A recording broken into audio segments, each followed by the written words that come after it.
Alright, today we are talking about key squares again, specifically when we're dealing with our king and our pawn.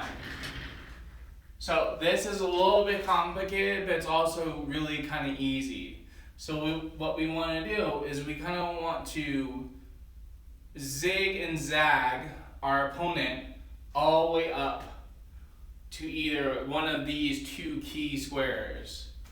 So why do you think those two key squares are important? If you have an idea, pause the video, leave a comment down below if you can. It is because if we can get our opponent to these two squares, we can provide backup to the pawn to eventually promote on c8. So what we do is we take our king and we start zigging and zagging all the way up the board. Our opponent is going to move up, and then we start the zag. We start going down to the fourth rank, forcing our opponent to go farther and farther down the board. And then from here, we start moving our pawn up here. The king is going to start to go here, and we can just continue to zig on the fifth rank, eventually getting to the sixth rank. Our opponent is going to try to block us by coming back down. We're going to continue to push our pawn to c5. He's going to go up, and then here we lock it in onto that key square. Now, if our opponent decides to move up, he can't end up occupying that c8 square because we're attacking it. The king is providing backup to that c8 square, and from here, we just march. Oops, can't end up moving there. Our pawn all the way to c8. We get our queen back. And then we finish the game with the queen and the king. So we take that zigzag pattern all the way up to eventually occupy our key square either on d7 or b7 to finish the game.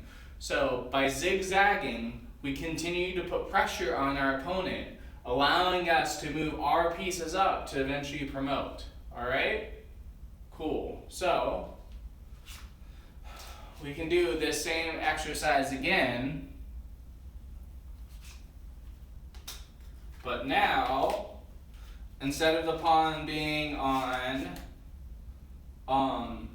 c2, we're going to have it on c3. So same kind of type principle, is we want to continue to move up, zigzagging our way around